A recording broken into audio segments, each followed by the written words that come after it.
Okay, I'm going to play you something. I'm not telling you what it is, and then I'm going to leave it hanging, and then at some point you'll find out what it was. It doesn't account to like America or Puerto Rico or anything land-based. Because of the infrastructure in terms of the internet which is provided, basically we have allegiance to the big corporations that provide that have sort of sponsored us and traditionally kind of provided that infrastructure. So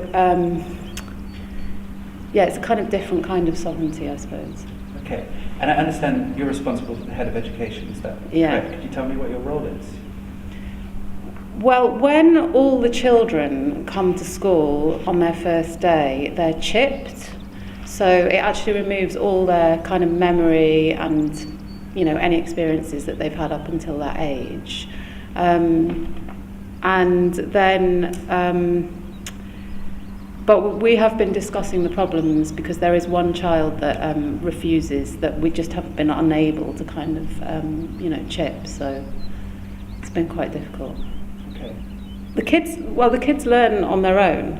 We don't educate as such. There's no kind of dynamic between the teacher and the children.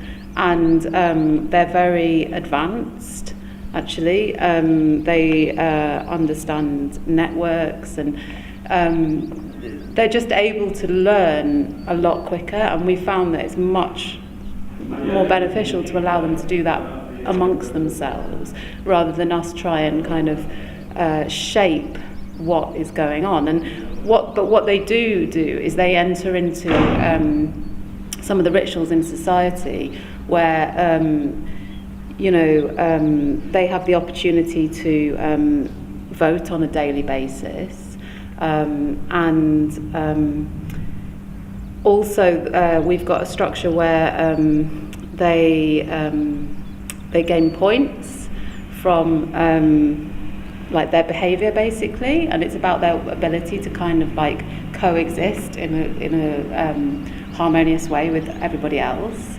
And so they sort of realise quite quickly, I guess, that, if they behave in certain ways and are like, for the good of the rest of the society, then they gain these kind of like, this currency, basically. So, it's kind of quite a sort of child-led, with certain things in place, and then they just learn. Thank you very much. Okay, so I'd like to start with an assertion. And the assertion is that diversity is an intrinsic good. And that when we talk about the kind of diversity that I'm talking about as an intrinsic good is to do with variety. So it might be biodiversity. It might be to do with the difference in backgrounds of people involved in a project. But what we're not talking is just about a collection of different things. What we're talking about is different things coordinating in a certain way.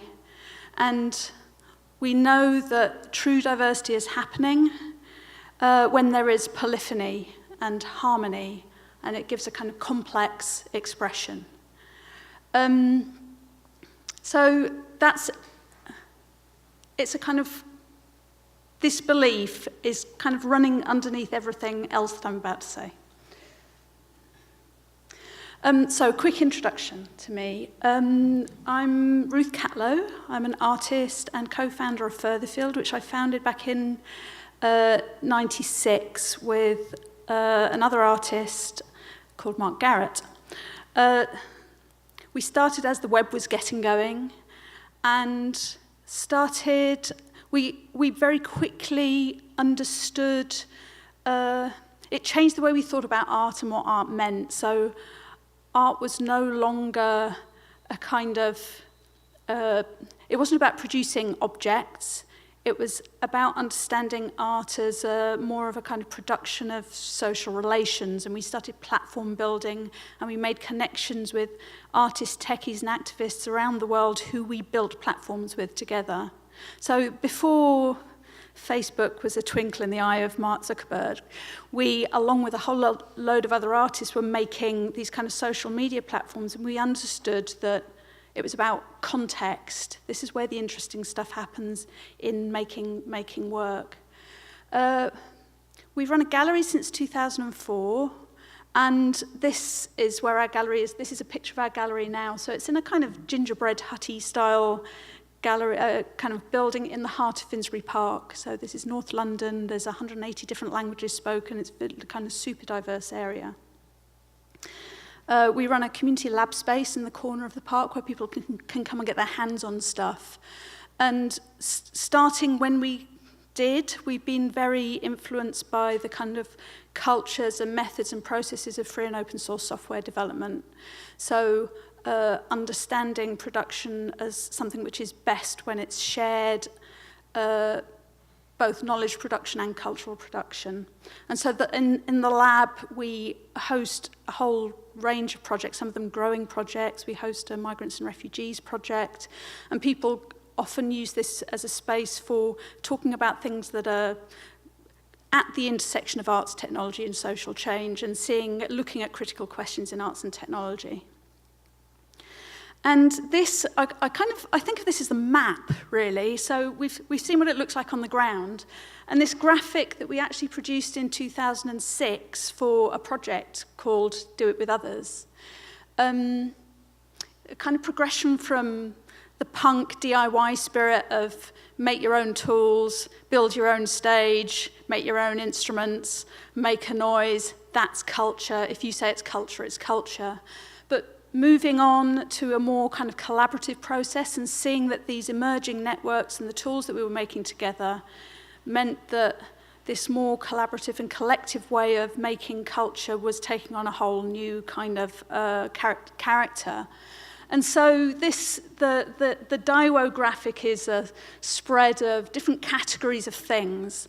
And I think as an artist, you kind of work with media in a very particular way, and suddenly working with networks, we understood that we were working with so many different media all at once, interacting with each other in a very kind of dynamic way. So we're talking about a network of feeling and craft and tools and heritages and libido and all kinds of things. We've been working in the blockchain space since 2014. It's really hard for me to compress a conversation like this or a talk like this into 20 minutes. So there's lots I'm not going to say, and please come and talk to me if you're interested. And there are so many people that we've worked with who've really shaped what we do, who I'm not going to give a name check to, but you can check out our blockchain art resource on Furtherfield if you want to see who those people are, and it's a really interesting bunch of people. So here we get to the meat of what I'm here to say. So 10 years ago, blockchains really exploded the world of money and kind of what we thought money was and how it might operate. And now I think we need to do the same for the art world, and I'm not alone. So on Tuesday morning, before I left, these were two things that came across my desk. So one was this screenshot from a headline piece of press about an event that I was already finding very irritating hearing about at the Christie's Art and Tech Summit. So Christie's is a very old auction house in London, and they hosted an art and tech summit around blockchain. And this was the headline. So blockchain could be subtle Botox for the art market, but not a facelift. The other thing that I was looking at on social media were images of the Arctic on fire. And in my mind, these things, there's a connection here, and it's about the vested interest of power. So while we were looking at the images of the Arctic on fire, in the UK, none of the news channels were talking about the weather, but they weren't talking about climate change. And this is just really kind of, it can start to make you feel a bit mad. And I actually think we've got the same thing going on in the art world in the way they're looking at the blockchain. Certainly, you've got the vested interest of the establishment trying to downplay the importance or the possibilities for what could happen because they actually don't want to see those cultures evolve. So that's rant over. Now I'm going to go into practical things. So the arts have got a problem. I don't know how much this applies in the States. This is certainly true in the UK, and I think also true across Europe. The problem we've got is that there's a really awkward and a growing awkward relationship between the value of arts to society and the way it's resourced and funded. And this has been becoming kind of like increasingly difficult and itchy, I think. And it's because where funding comes from and the way we value it are not really in alignment with each other. And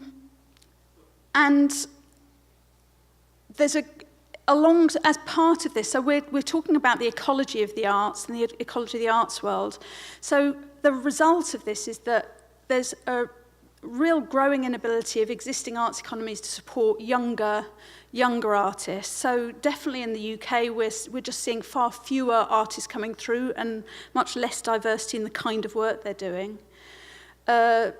Connected, there's an increasing centralisation and homogeneity in the arts production and engagement, and well-known and developing fast is arts as a vehicle for speculation and money laundering. So we've been thinking with lots and lots of other people about kind of what the blockchain arts, what they have to offer each other. And we think that there's definitely opportunities for new funding models.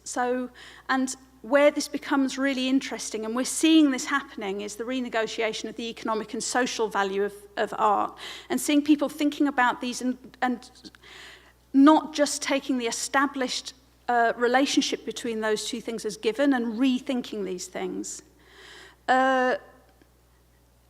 The area where I think there's most, so in the funding of the arts at the moment, we have the looking for public, corporate and private, and I think what I'd like to see is a kind of emergence of this other category, which is a kind of commons production, and we are starting to see lots of really interesting thinking emerging in that area.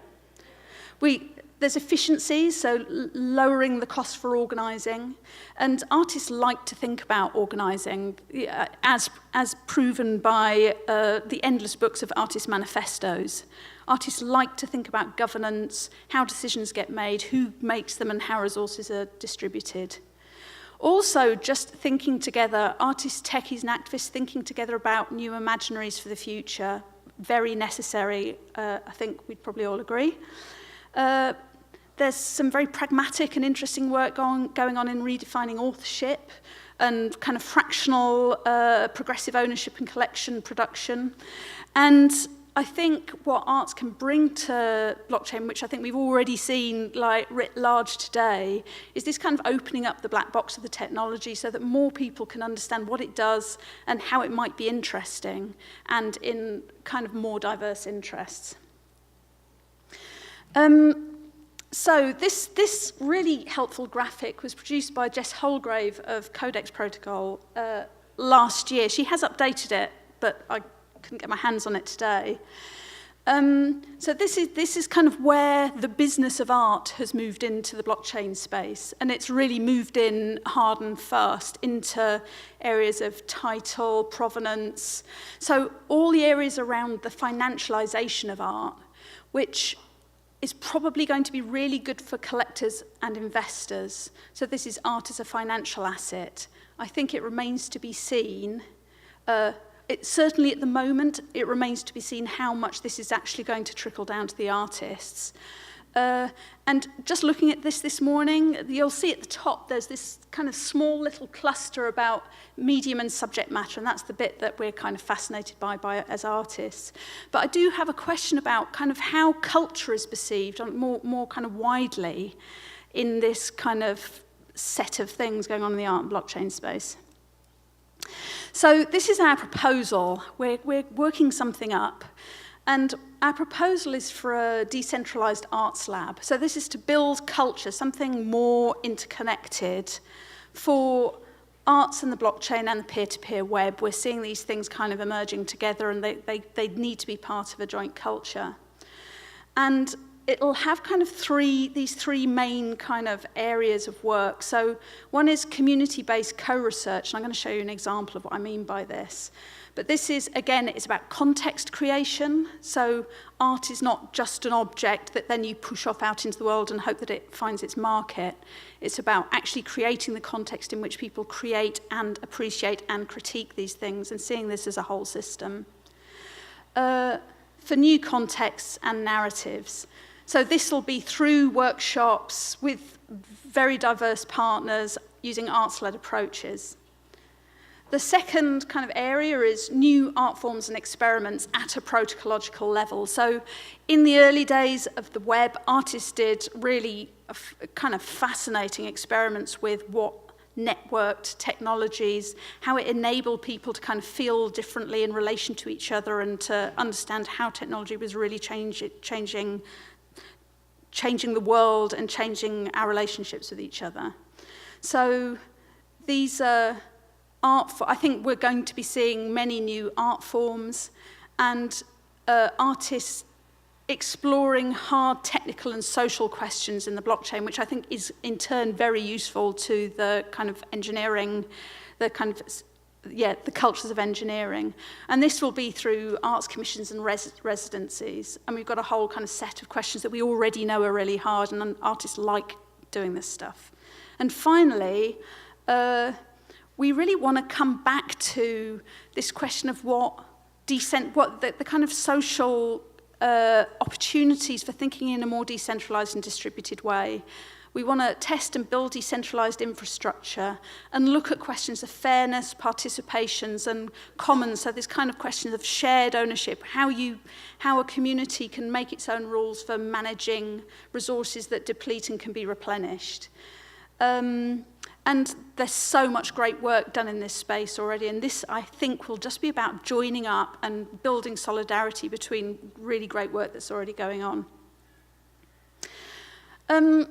Okay, I'm not going to read through this, but this is just to give you a sense of how we've come to where we've come to. So we've kind of been doing this series of exhibitions, we've published a book, we've made a number of films, and we've also been running this series of workshops called DAOWO. So you see what we did there? We took the DAOWO and we put a DAO at the front of it. So this is like decentralized, autonomous organizations with others. So this is a question about how we can build solidarity using the kind of systems and media of blockchain, smart contracts, etc. And with Ben Vickers at Serpentine, I've been devising this series of workshops that I'm just going to show you the book. The book's lovely, get it. This is what it looks like. It looks lovely, doesn't it? It contains documents of artworks, some science fiction writing, so helping us to think about how the world might be, and theorizations of what the blockchain space is and about the technology. It includes the Terra Zero guys, thank you, and Primavera, who you'll see talk tomorrow, and kind of like thinking through things like new life forms and autonomous agents in a way that is just constantly crossing disciplinary areas. Okay, so DAOWO. This is the last section. So this is the Blockchain Lab and Debate series for Reinventing the Arts, and we've deliberately gone for really pulling people from as diverse backgrounds as we could into a space for a series of 5 workshops. So these are artists, musicians, theorists, engineers, venture capitalists, entrepreneurs, people from the kind of policy-making space, to talk to each other and to learn together as fast as we can about all the complexity that is being kind of churned up in this space. And the thing we set ourselves was to understand how blockchains might be used to enable a critical, sustainable, and empowered culture, and something that is just kind of transcending the emerging hazards and limitations of pure market speculation of crypto economics. So that was our goal. this was the series that we ran. So it is focused on the arts, and we were looking at kind of what an art lab might be. In each of the workshops, we always had a blockchain developer there, so that we were staying grounded in what was actually possible and what's actually current in terms of the engineering developments. But we would often see this kind of, these like at the identity trouble one, I think we really gave the developer a hard time, and I feel really bad about it. He was he was a really great guy talking about an identity system that would enable people to prove that they were one person forever, and put that alongside critical theorists and people who are looking at bias in data and algorithms, and suddenly it goes really messy very fast. So that did happen. It happened on a number of occasions, and I felt bad for that guy, but I'm hoping it was good for him in the end. And then we kind of asking like stupidly big questions like, how can we do good on the blockchain? And this is a kind of humanities and an engineering and a philosophical question, but getting really smart people who are doing very specific work to come in together and think about it. And I'm going to finish up just by giving you a little glimpse of the last workshop that we did, which was called, What Will It Be Like When We Buy an Island? The workshops are all we use a kind of range of different methods. I've become a bit of a live action role play freak because it's a really good way for helping people to relax. They can always be playing someone else. So if they don't get it, it's just that their character doesn't get it. So that means that people can relax and learn fast and kind of become slightly less self-conscious. And this was the most kind of complete LARP that we did. So the scenario: a cast of crypto billionaires has established societies on 4 islands, attracted by their swooning palm trees, sandy beaches, and lack of governmental constraints or tax laws. So this was, we planned this, and then we were overtaken by reality. It happened in Puerto Rico. And it's interesting because I think what came up for us was probably, it felt extremely dystopian, even though we encourage people not to go there just for fun, but probably not half as dystopian as what was happening in real life. So at this LARP, so you can see some kind of outputs and processes here. We had 50 people. There were 4 islands, each of different political complexions. For each island, there were 12 roles. So there was like agriculture, education. You could be the CTO. You had a mayor, which is a little bit anti-intuitive. Health, education, etc. And people were self-assigned roles. And then it took place, it was 3 hours, and 3 meetings took place. The first was the board meeting, 4 years in, it's 2022. The second one was the Truth and Reconciliation Committee, 50 years after the islanders have landed in 2068. And the third was the World Islands Summit, also 2068. So we had this kind of, for those that haven't done LARPs, basically whatever people say is true. So unless someone is called a liar, which then becomes true. So it's basically a process whereby you grow the truth through assertion and supporting it with whatever evidence you can pull into place. So we have maps and we have various tools that allow people to assert kinds of truth. And then there was a dice, which was basically luck, acts of God, that told you how things were going. And we had an illustrator. And you'll see that the illustrator kind of was starting to identify these kind of archetypes and kind of political complexions. Yes. So the video that I opened with was Helen Knowles, who was from the Department of Education in Seoul, for the first meeting. So we had a roving news reporter. And yes, so she was talking about how we chipped children for social harmony. We had Ivan Rowland talking about the trouble with the local community in island society. So it was kind of like really going right in there and looking at questions of colonialism and like difficult, messy stuff. We had Natalia, who actually turned out to be from the seasteading community, actually in real life, who talks very eloquently about how there are no more bad jobs for people after full automation. And then we have Louise Hadley talking about how phallic buildings proliferated in the new matriarchal islands society of Gavdos. So we have these kind of mixes of people kind of using their imagination very playfully to think about very complex things. And what it's doing is that it's giving people a way to, I think, do really hard, difficult thinking about what life might be, rather than just these kind of single solution-orientated things. Actually think about what happens when these things connect, and is this actually the life we want? And so I'll end with this quote, which I've hacked a little bit, from Rachel O'Dwyer, who's a really great researcher in this area. Because there is no magic app for, and I'm changing it to planetary scale cooperation because I think it applies, and this is the thing that I think we can agree, everyone agrees this is what we need to be doing right now. Because there is no magic app for planetary scale cooperation, and there never will be, we need to find ways to embrace not only technical solutions, but also people who have experience in community organising and methods that foster trust, negotiate hierarchies, and embrace difference.